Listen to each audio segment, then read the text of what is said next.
पहले हमें ये पता होना चाहिए कि आखिर संविधान कहते किसको हैं।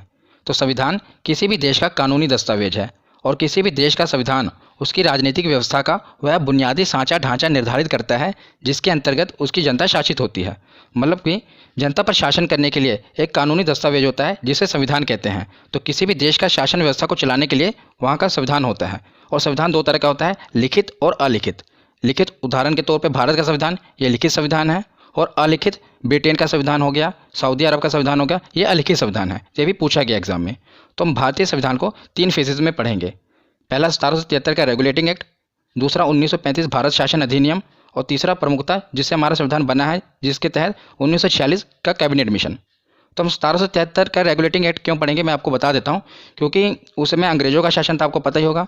पर संविधान कहते किसको हैं? जनता पर शासन करने के लिए जो कानून बनाया जाए। तो अंग्रेजों ने अपने भले के लिए, भले ही उन्होंने अपने भलाई के लिए कानून बनाया हो, पर वो भारत का ही पार्ट था। तो इसलिए इसकी शुरुआत, भारत के संविधान की शुरुआत 1773 से ही होती है। तो हम यहाँ से शुरुआत करेंगे और बहुत ही महत्वपूर्ण है, इससे भी प्रश्न बनते हैं। तो हम पढ़ते हैं 1773 ईस्वी का रेगुलेटिंग एक्ट। तो 1757 की प्लासी की लड़ाई हुई और 1764 में बक्सर का युद्ध हुआ। आपको पता है इतिहास के बहुत ही महत्वपूर्ण युद्ध हैं। इसी के बाद अंग्रेजों ने पूरे बंगाल पर कब्जा कर लिया था, 1757 की प्लासी की लड़ाई के बाद और 1764 के बक्सर के युद्ध के बाद। तो अंग्रेजों द्वारा जीत लिए जाने के बाद बंगाल पर ब्रिटिश ईस्ट इंडिया कंपनी का शासन हो गया। और इसी शासन को अपने अनुकूल बनाए रखने के लिए अंग्रेजों ने समय समय पर कई एक्ट पारित किए, जिसके तहत 1773 का ये रेगुलेटिंग एक्ट पारित हुआ और उसमें भारतीय संविधान के विकास के लिए सीढ़ियां बनी। तो ये भारतीय संविधान के का शुरुआत यहीं से हुई, रेगुलेटिंग एक्ट से। तो रेगुलेटिंग एक्ट था क्या? तो रेगुलेटिंग एक्ट के तहत ही आपको बता दूं कि 1774 ईस्वी में कोलकाता में सुप्रीम कोर्ट की स्थापना की गई। तो भारत में सबसे पहले कलकत्ता में सुप्रीम कोर्ट की स्थापना की गई। और ये बहुत बार पूछा गया है कि पहले मुख्य न्यायाधीश कौन थे? तो पहले मुख्य न्यायाधीश थे एलिजा इम्पे। कौन थे? Elijah Impey. ये पूछा गया है, महत्वपूर्ण है। उसके बाद हम देखते हैं 1935 का भारत शासन अधिनियम।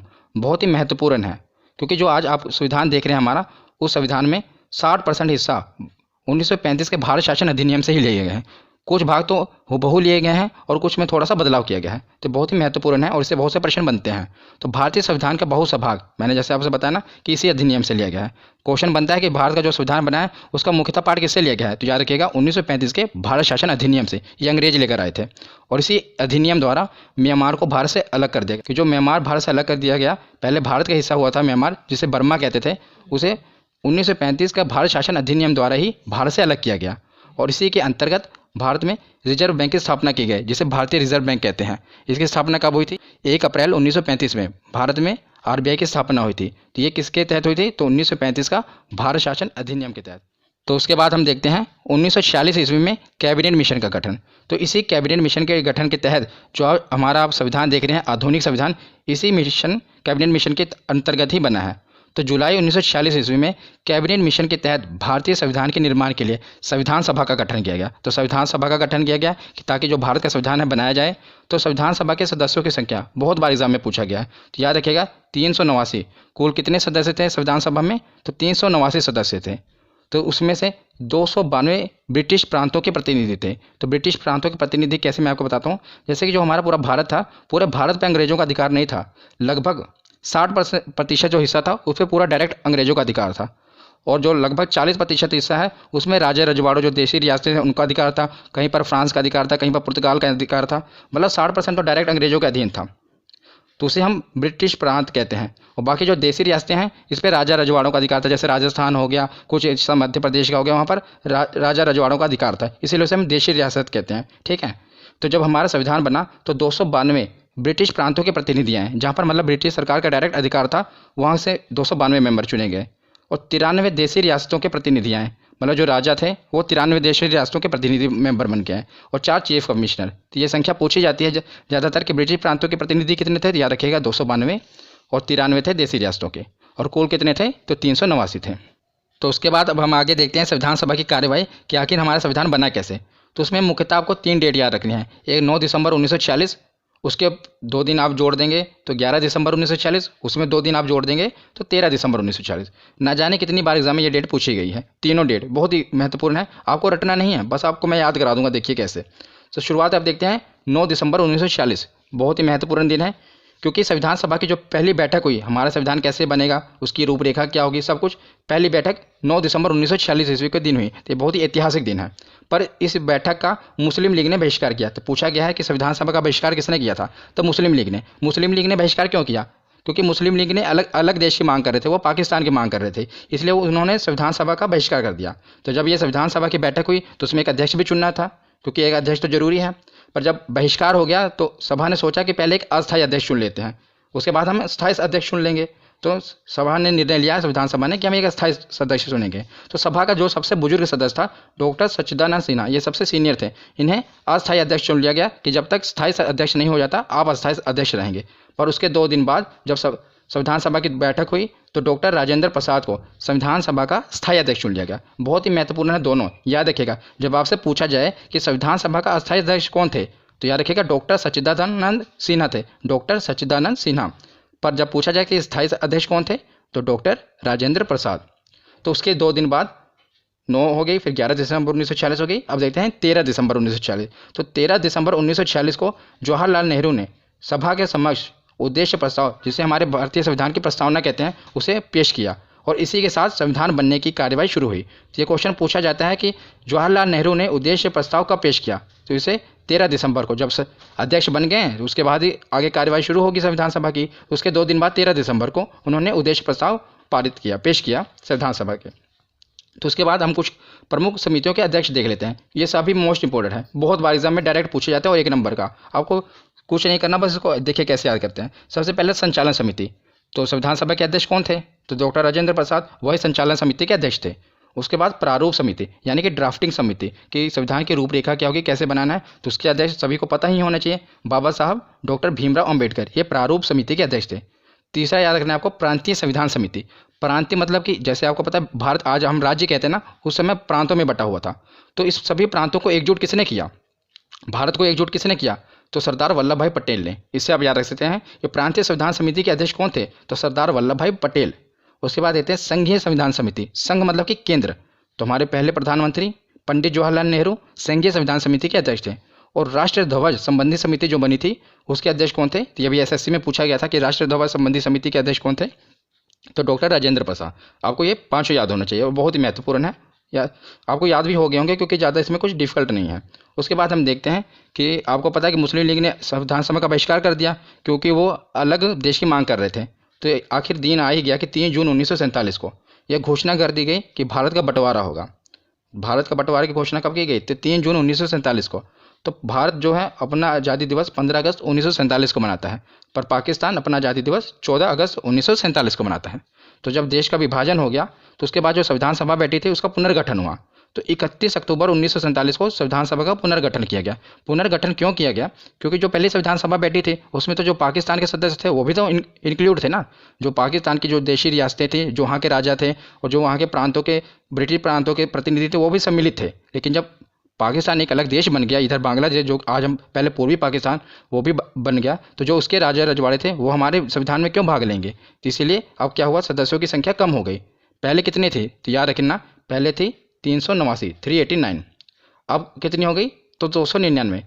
जब आपसे प्रश्न बनेगा तो ऐसा पूछा जाता है कि संविधान सभा की जब पहली बैठक हुई तो उसमें कुल सदस्य कितने थे, तो याद रखिएगा 389।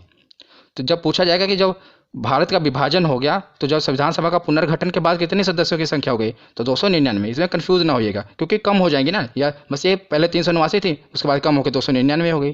तो जब 299 होगी तो प्रांतीय सदस्यों में भी कमी आएगी, तो 229 ब्रिटिश प्रांतीय सदस्य थे और राजे रजवाड़ों में भी कमी आएगी। तो पहले जो 70, अभी कितने हो गए 70, और पहले कितने थे, तो पहले मैं आपको बताऊँ तो पहले थे 93, और अब कमी हो गए कितने हो गए 70। और पहले ये प्रांतीय सदस्य कितने थे, तो प्रांतीय सदस्य 292, और अब कम हो गए कितने हो गए 229।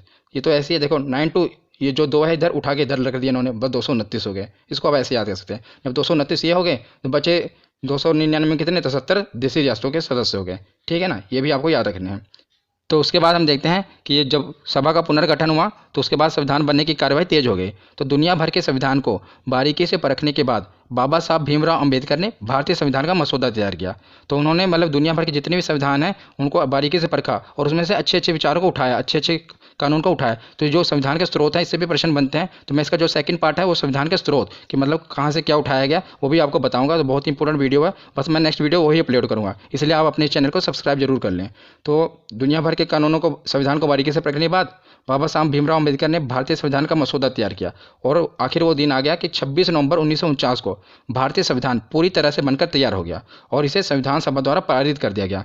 तो उस समय कुल कितने मेंबर थे? तो याद रखिएगा, जब सभा का पुनर्गठन हुआ तो 299 मेंबर थे ना, तो उनके हस्ताक्षर हुए और उसके बाद ये जो है संविधान बनकर तैयार हो गया। इसीलिए 26 नवंबर को संविधान बनकर तैयार होता है, इसीलिए 26 नवंबर को संविधान दिवस मनाया जाता है। ये भी याद रखिएगा, महत्वपूर्ण है। पर 26 नवंबर को संविधान बन तो गया, पर इसे लागू कब किया गया? तो 26 जनवरी 1950 को लागू किया गया। इसके पीछे भी कारण है कि संविधान बना 26 नवंबर को, पर लागू 26 जनवरी 1950 को क्यों किया गया। इसके पीछे एक ऐतिहासिक दिन का कारण है कि 26 जनवरी 1930 को कांग्रेस ने प्रथम स्वतंत्रता दिवस मनाया था। उसमें भले ही हम गुलाम थे, पर कांग्रेस ने क्या किया था, आपको मैंने कांग्रेस अधिवेशन में बताया हुआ ना। कांग्रेस अधिवेशन की अगर आपने वीडियो नहीं देखी तो माई बटन में उस वीडियो का लिंक दे दूंगा, उसे देख लेना। मैंने उसमें जितने भी कांग्रेस अधिवेशन हुए सबके बारे में बताया है। तो 26 जनवरी 1930 को रावी नदी के तट पर जवाहरलाल नेहरू ने भारतीय झंडा लहरा दिया और कहा कि आज से हम आज़ाद हैं। भले ही उस समय गुलाम थे, लेकिन उन्होंने आज़ादी दिवस उसी दिन से मनाया और उसके बाद हर 26 जनवरी को कांग्रेस आज़ादी दिवस मनाती थी। इसीलिए भारत भले 15 अगस्त को आज़ाद हो गया, लेकिन उन्होंने 26 जनवरी 1950 को भारतीय संविधान लागू करके इस दिन गणतंत्र देश बन गया और गणतंत्र दिवस मनाया। इसलिए ये ऐतिहासिक दिन है 26 जनवरी का। तो 26 जनवरी 1950 को भारतीय संविधान लागू कर दिया गया और भारत एक गणतंत्र देश बन गया। ठीक है ना। उसके बाद हम देखते हैं संविधान से कुछ रिलेटेड फैक्ट देख लेते हैं जो कि हमारे एग्जाम में पूछे जाते हैं। तो संविधान निर्माण की प्रक्रिया में कुल कितने दिन लगे थे? तो 2 वर्ष 11 महीने और 18 दिन लगे थे। कितने दिन? 2 वर्ष 11 महीने और 18 दिन।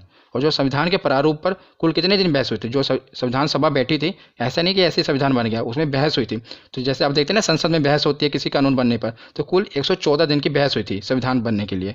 और संविधान के निर्माण पर कुल खर्च कितना आया था? तो एग्जैक्ट बताऊं तो आपको 63,96,729 रुपये, लगभग आप जान लीजिए कि 64 लाख रुपये का खर्च आया था हमारे संविधान को बनाने में।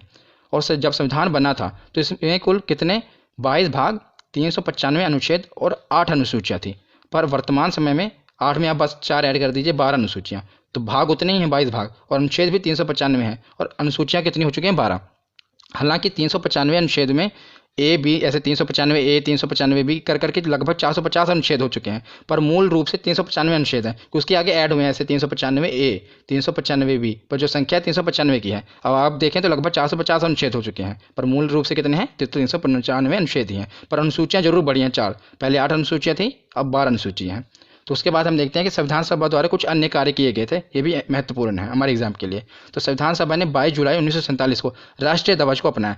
तो तिरंगा, हमारा भारत का तिरंगा, इसे 22 जुलाई 1947 को राष्ट्रीय ध्वज को अपनाया गया था संविधान सभा के द्वारा। ये डेट याद रखना, कब? 22 जुलाई 1947 को। और 24 जनवरी 1950 को राष्ट्रगान को अपनाया गया। कब जनगण मन कब अपनाया गया? तो 24 जनवरी 1950 को। जो हमारा क्या कहते हैं संविधान 26 जनवरी को लागू किया गया ना, उसे 2 दिन पहले ही राष्ट्रगान अपना लिया गया। और 2 दिन बाद जिस दिन हमारा संविधान लागू हुआ तो राष्ट्रगीत उस दिन अपनाया गया था। याद रखिएगा, 26 जनवरी 1950 को राष्ट्रगीत अपनाया गया था। 3 चीज़ें फिर देख लीजिएगा। 22 जुलाई 1947 को राष्ट्रीय ध्वज अपनाया गया। जब किसी देश का संविधान है तो एक झंडा भी तो होना चाहिए ना, तो हमारा तिरंगा 22 जुलाई को अपनाया गया, 22 जुलाई 1947 को। और 24 जनवरी 2 दिन पहले राष्ट्रगान अपना लिया गया। और 26 जनवरी को एग्जैक्ट उसी दिन जिस दिन संविधान लागू हुआ राष्ट्रगीत अपना लिया गया, वंदे मातरम।